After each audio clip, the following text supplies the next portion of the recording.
My guest today is Laura Robinson. She is an actress, inventor, and author. She has co-invented the classic best-selling board game Balderdash, which has sold over 25 million copies worldwide. And along with celebrity partners Courtney Cox and David Arquette, Laura is presently producing a TV game show in the U.S. She's enjoyed a successful career as an actress on shows such as Night Heat, Cheers, and Frasier. She's the co-author of Chicken Soup for the Soul, Count Your Blessings, and as well as her latest book, Chicken Soup for the Soul, Hooked on Hockey. She's here to talk about that today. Hello, I'm Shannon Skinner, and this is Extraordinary Women TV.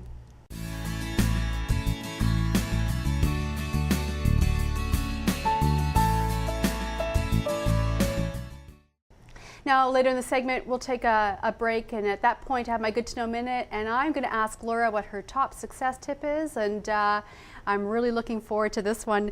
Well, Laura Robinson, welcome to the show. Thank you, Shannon. Great to be here. It's nice having you here. Now, I have to tell you, I played Balderdash, and I played it a lot, and it's so great to have you and here, and so inspiring for me.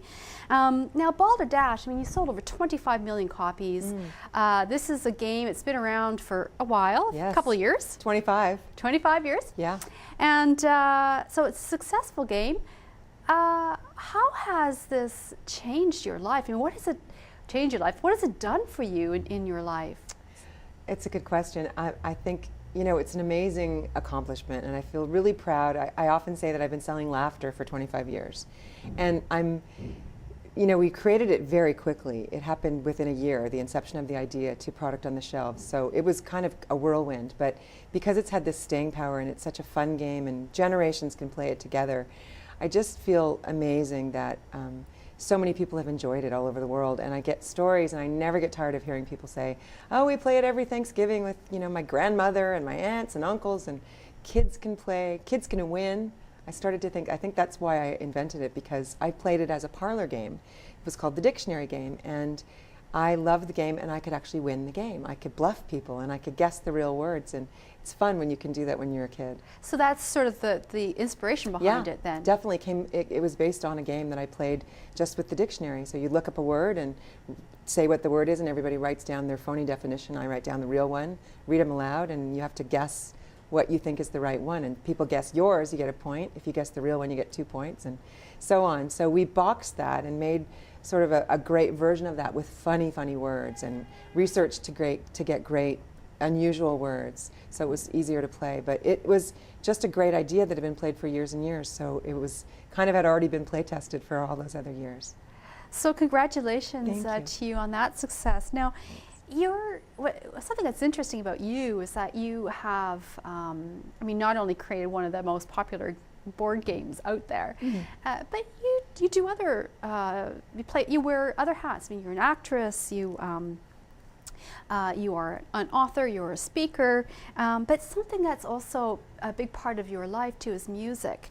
I mean, your parents were into the arts. Your mom, yes. She was an actress. Your mom's passed away. No, my mom is still alive. My father has passed away. Oh, I've got it wrong. So yeah. Your mother's still alive. Well, and my father was, yes, and she always wrote shows and performed at her golf club and was in plays, and a writer. She's working on a book. She's 85, and she's working on 2 books, actually. Isn't that incredible? One about being a triplet. She was a triplet, and we always had parties at her house and lots of people over with all the triplets and kids, and so it was always very creative and lots of things going on. And my father was a jazz musician. I played the saxophone. So I started singing jazz with him when I was 15. They'd kind of smuggle me into nightclubs, and I started singing before I knew what I was doing. So I've always been singing and playing, you know, playing out, and I've been in bands, and I've done coffee house sort of circuit and writing, but I've never really put my music on the front burner of my life. So just keeping up with that motto, it's never too late, I'm actually going to be recording a record for the first time this year. So congratulations. I mean, we were speaking about this before the show. It's very inspiring, and thank you. You know, you've got me inspired. So good. Now, you know, in terms of, well, you know, the game with Balderdash, I mean, where did you find that courage or the belief in yourself? Because you must have you must have been able to find it somewhere to bring this game to fruition. I mean, it cannot be easy being an inventor of anything and bringing it to market. Yeah, well, we didn't really know how quote unquote difficult it was. That's going to play a little bit into my success tip later, but we had a friend, so I co-invented it with a Toronto guy, Paul Toyne, right. And we both had a friend that had invested in Trivial Pursuit. So that came out a couple years before Balderdash. And everybody, I guess, was thinking, well, let's do a game. But we actually knew someone who had invested and was making money, and it was just seemed so exciting that we said, let's make a game. And we honestly didn't know sort of how difficult it was, and we just had this idea, a great idea, and went really full steam ahead. And a lot of synchronicity, a lot of good relationships that led us down the path. Our lawyer introduced us to the distributor, and then the underling lawyers in the firm all invested in our business plan, and it happened really quickly. And I had a wonderful partner that really was very courageous and also very can-do. So I would come up with an idea, and next day he was on the phone making it happen. So we had a really good partnership that way. And you've acted, you've been in some, well-known shows, Night Heat, it's nothing to sneeze at, Cheers, Frasier, some of people's favorite shows out there. Night Heat was wonderful because I was brought on that show as a guest star, became a recurring role, and then became a regular. So I ended up working on it for 3 seasons. So as a young actress, it was wonderful to have that, to be part of an ensemble and to have that long time to create this character. And then the other shows were, when I moved to Los Angeles, I was lucky to get a part on Cheers and then on Frasier, my 2 favorite shows. So I couldn't have been happier. And I was very lucky as an actress to have the roles I did. I enjoyed it. So you spent many years living in LA, but you're Canadian, you're from here, and now you're living in Toronto. Now we moved back. We came back to be closer to our families and to have the seasons and have our children have, a normal childhood. Well, what is it like to be known as somebody who's invented a classic? I mean, what does that feel like? I'm very proud of that. Yeah. I did it when I was very young, so hopefully it's not aging me or whatever, but I don't care, because I think Balderdash became a classic because it's such a wonderful, simple idea, and we did it really well with finding all those unusual words, and the packaging was really interesting, and we kind of broke new ground with that. And we've been very fortunate with aligning ourselves with the people we did. We ended up with Hasbro, and now we're with Mattel, and so we were lucky to kind of reach an apex in the industry. Now you're also an author. Yes. And one of your first book was Chicken Soup for the Soul, Count Your Blessings. Yes. So let's talk a little bit about that. You have a new book that we're going to talk about after the break. Sure. But let's talk about how did you start working with Jack Canfield on his series? That was another weird synchronicity. Yeah. I knew a publicist that was working with Mark Victor Hansen on something, and he was a huge Balderdash fan, and she mentioned me, and just in passing, and he wanted to meet me, and a long chain of events later, we ended up doing this book with them. So I was already developing a lifestyle brand about gratitude called Count Your Blessings, and we had a line of jewelry, and we'd been on QVC with this line of jewelry, and we were developing a game. And Chicken Soup was really interested in doing a book about gratitude, and so we kind of partnered up, and we did the game with them, and we co-authored the book. And it became one of their bestsellers. It's still, out of 150 titles, it's usually in the top 5, which I find is really hopeful, because it shows that gratitude, people are really getting that being grateful is a really great vehicle to happiness in your life. The more you are appreciating what you have, you can have more. So I'm really happy that that's getting out there. And Chicken Soup is it's such a popular series, very popular in Canada. So they actually did another book called O Canada, and I assisted them with that, finding them some other celebrities to be in the book. Canadian-based book, Canadian-focused. Yes, book, yeah. Canadian-focused. It's kind of like a love letter to Canada, because they were so grateful that the series is so popular here. Now, Laura, we're just going to take a break, and it means my good to know minute. I know you've got a great success tip. Thank you. Well, I kind of, it was hard for me to pick just one, so I've woven it into 2 in a way, and my 2 things are stay positive and don't give up. So to kind of give you a bit of focus on that, When I was doing Balderdash, like I said, we just really didn't know how difficult it was. And I've counseled other inventors to don't find out too much about how hard things are, because I think sometimes ignorance is bliss. So stay positive and don't give up. Would refer to some of the other projects I've been involved in that have taken a long time, like this game show I'm doing. We're into our 5th year, and I just don't give up. You know, you never know when success is going to happen. It could be around the next corner, so don't give up. Well, that is good to know. Thank you, Laura Robinson. We're going to take a quick break, and when we come back, more with Laura Robinson, author, inventor, and actress. So stay where you are.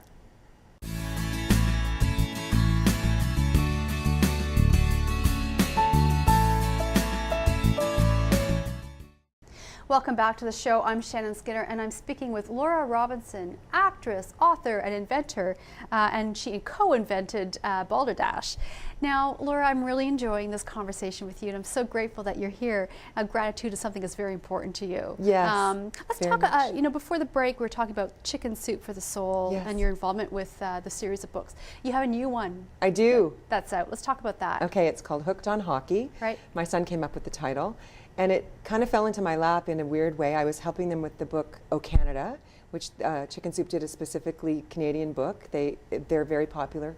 Focused on Canadian stories. Yes, amazing. Right? A love letter to Canada. Soul, Oh, Canada. A love letter to Canada. To Canada, and it's a wonderful book too. Right. So I was assisting them with editing some of the stories and helping them to get some Canadian celebrities to contribute.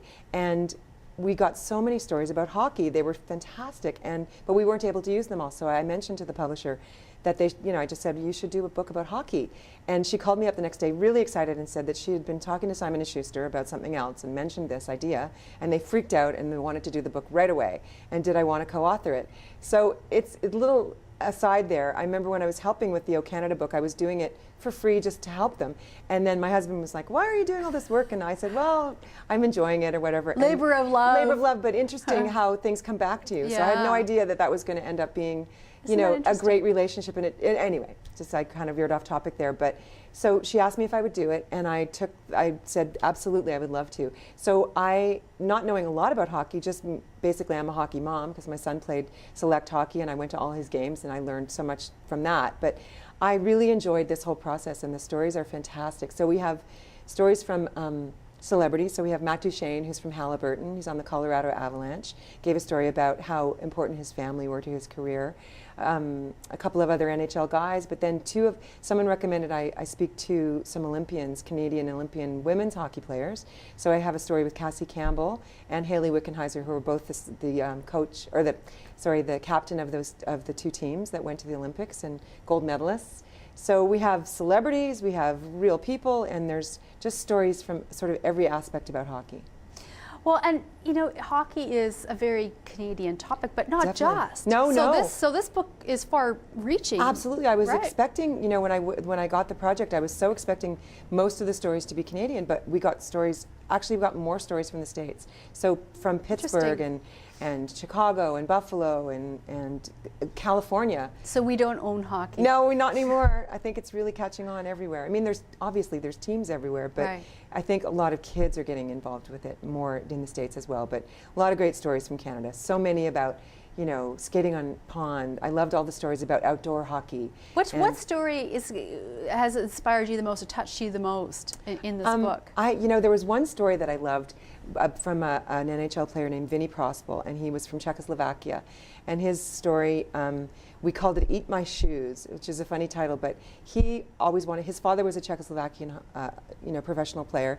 He didn't get asked to be on the professional team, just for whatever reason, they didn't want him. So he had someone from Edmonton he got scouted, and they wanted to bring him to the Oilers. And so he was being brought over in the draft and everything, and his coach, or the coach of the Olympic team, or the regular team in Czechoslovakia, said, if this boy plays one moment in NHL, I will eat my shoes.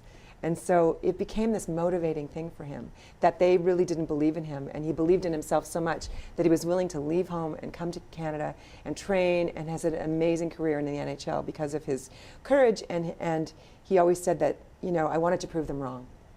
So sometimes this is another sort of philosophy of mine. Sometimes the blessing's in disguise. You never know when something that seems so bad is actually the best thing, turns out to be the best thing in your life. And that's so important too, this the power of gratitude and seeing how turning negative emotions into something that we either release or we find the benefit in it. Exactly. There's always something good in everything bad. I mean, even in playing hockey. Yeah, absolutely, for sure. Yeah. Where can people get the book? The book is available everywhere. It's in all the major department stores, and it's in Amazon and Chapters Indigo in Canada. And yeah, it's great. It's doing well, and it just launched a couple of weeks ago, so I'm really excited about it. Well, congratulations to Thank you. you so much. I'm really looking forward to diving into this book myself. Great.